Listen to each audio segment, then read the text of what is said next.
ஒரு வாட்டி ஒரு ஃபோன் வந்தது, சு வெங்கடேஷன் ஒரு ஃபோன் பண்ணி, அதுக்கு முன்னாடியே வந்து ஒரு 2 வாட்டி நான் சந்திச்சிருக்கேன். ஃபோன் பண்ணி சொன்னாங்க, சார் இந்த மாதிரி ஒரு சந்தோஷமான விஷயம், நீங்கள் சந்தோஷப்படுவீங்க, வேள்பாரி வந்து 1,00,000 பிரதி வந்து வித்திருக்கு, அதுக்கு ஒரு விழா நடத்துகிறோம் அப்படின்னு. 1,00,000? எனக்கு நிஜமாக எனக்கு ஆச்சரியமாக இருந்தது. அப்போ பொன்னியின் செல்வன் கூட 1,00,000 போகல சார். இது சூப்பர் சார், சூப்பர், எக்ஸலண்ட், அந்த விழாவை வச்சுக்கிறோம் சொல்லும்போது சொன்னாங்க, சார் நீங்கள் வந்து உங்களுக்கு தெரியும், நீங்கள் ஷூட்டிங் பிஸியாக இருக்கீங்க, நிறைய பேர் கேட்குறாங்க உங்கள் ஃபங்க்ஷனுக்கு, இல்லைன்னு சொல்ல முடியாது, இதுக்கு வந்தீங்கன்னு சொன்னால் மறுபடியும் மற்றவங்க கேட்பாங்க, அதுவும் எனக்கு நல்லா தெரியும். நான் உங்களை வந்து எந்த ஒரு ப்ரெஷரும் நான் கொடுக்க மாட்டேன், பட் நீங்கள் வந்தால் நல்லா இருக்கும், நீங்கள் வரலன்னா கூட நான் ஒன்று இது இல்லை. அந்த மாதிரி இருந்தது அவருடைய அப்ரோச். சரி சார் நான் வந்து வர்றேன், பட் நான் வந்து புக்கு படிக்கலையா சார் ஃபுல்லாக?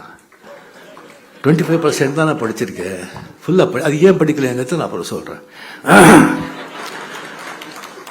செல்லும்போது இல்லை சார் நான் வந்து யாராவது அனுப்புகிறேன், நீங்கள் கதையை கேளுங்க சொன்னாங்க. ஸோ சினிமா பார்த்து கதை சொல்கிற மாதிரி, சினிமா பார்த்தா எப்படி இருக்கும், சினிமா பார்த்தவங்க கதை சொன்னால் எப்படி இருக்கும்? இல்லை சார் நான் அப்புறம் இது பண்ணுறேன், பட் நீங்கள் தயவு செஞ்சு நீங்கள் வந்து கிழமை அப்படியெல்லாம் நீங்கள் வந்து போட்டுடாதீங்க, நீங்கள் பார்த்துக்குங்க.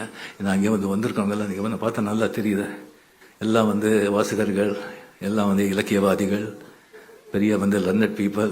ஸோ இங்கே வந்து நான் பேசிகிட்டு இருக்கேன். ஸோ நம்ம சொல்கிறாங்க, முதல்ல சொல்லியிருக்கேன்னு நினைக்கிறேன், மறுபடியும் சொல்கிறேன் நான். அதாவது அறிவு சொல்லும் என்ன பேசணும்னு, அண்ட் உன்னுடைய திறமை சொல்லும் எப்படி பேசணும்னு, அரங்கம் சொல்லும் எவ்வளோ பேசணும்னு, உன் அனுபவம் சொல்லும் எது பேசணும் எது பேசக்கூடாது.